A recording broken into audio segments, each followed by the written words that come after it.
अनेक कल्पों में अनेक प्रकार से मिलता है कि कहीं केदार की कन्या मिली है, कहीं वृषध्वज है, कहीं कालनेमी नाम के राजा की कन्या रही है। तो सतयुग में जन्म हुआ वृंदा का। कार्तिक शुक्ल पूर्णिमा के दिन इनका जन्म हुआ। तो एक बार नारद ऋषि इनके घर आए और नारद ऋषि ने वृंदा को दीक्षा प्रदान की, नाम महामंत्र की दीक्षा। तो ये बात पक्का है कि जिसको नारद जी मिले और कृष्ण ना मिले हों, ऐसा एक भी उदाहरण नहीं दे सकते। तो जब वृंदा बड़ी हुई तो इनका विवाह एक असुर के साथ हुआ था जिसका नाम था जलंधर। तो जलंधर के साथ इनका विवाह हुआ। तो जलंधर की पत्नी जो वृंदा है वो कृष्ण प्रिया है और पतिव्रता है। इन दोनों पावर की वजह से जलंधर का खूब पावर बढ़ा, जिसने उसका दुरुपयोग किया। यदा देवेषु वेदेषु गोसु विप्रेषु साधुषु धर्मे मयीम च विद्येषु शवै आसु विनश्यति।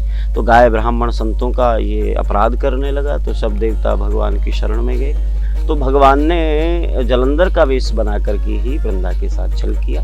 भगवान ने उनके हस्त कमल को पकड़ा और उनका सत्यत्व भंग किया। तो वृंदा ने भगवान को शापित कर दिया था कि आप पाषाण हो जाइए, और दूसरे शाप दिया था कि आपके शरीर में कीड़े पड़े। तो इन छलों की वजह से जलंधर का तो उद्धार हो गया, लेकिन लक्ष्मी महारानी वृंदा को शाप देती है उस कन्या को कि मैं तुम्हें शापित करती हूँ कि तुम वृक्ष हो जाओ।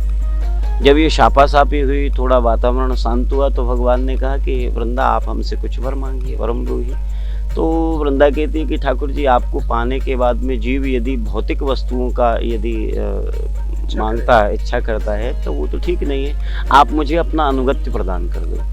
तो श्री ठाकुर जी कहते, वृंदा तू तो मुझे इतनी प्रिय है कि जब तक तू मेरे सामने आएगी नहीं, मैं भोग भी ग्रहण नहीं करूंगा, और ये शरीर तू छोड़ करके गंडकी नदी के रूप में परिणत हो जा।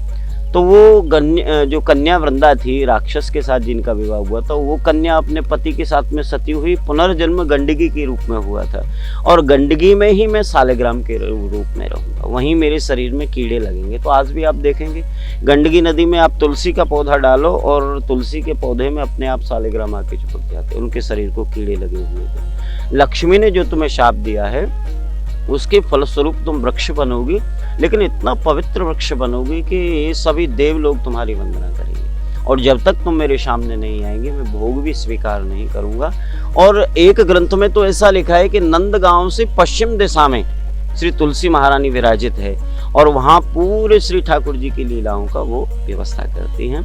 और श्री ठाकुर जी ने फिर वृंदा के साथ में कार्तिक शुक्ल देवोत्थान एकादशी के दिन विवाह किया, और तब से ये वृंदा कुंड प्रतिष्ठित है। नमो नमो वृंदे महारानी, नमो नमो हरि की पटरानी, 56 भोग 36 व्यंजन, बिन तुलसी प्रभु एक नमामि।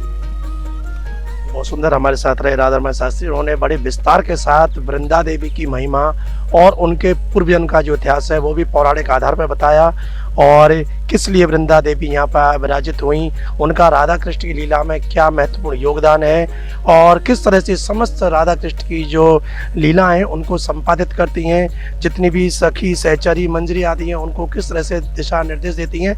तो ये सब विस्तार से सुनी, और आपने देखा कि किस ढंग से आज भी नंदगाम के, और जैसा उन्होंने बताया कि ग्रंथों में उल्लेख है नंदगाम के पश्चिम में, तो उसी तरह से नंदगाम के पश्चिम में स्थित है ये वृंदा कुंड। बड़ा सुंदर तीर्थ है, यहाँ पर गुप्त कुंड भी है, और बहुत छोटा और बहुत भव्य मंदिर है वृंदा देवी का, और आप दर्शन देखकर तो आप स्वयं मंत्र मुग्ध हो जाओगे।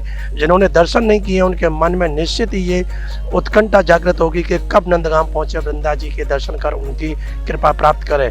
और उनके हाथ में जो दक्ष तोता है जिसका वर्णन किया है, तो उसको उन्होंने बताया है कि आज के वर्तमान समय के हिसाब से जो उदाहरण दिया है मैसेंजर के रूप में, तो निश्चित ही जब आप उनके दर्शन करेंगे तो उनकी कृपा मिलेगी।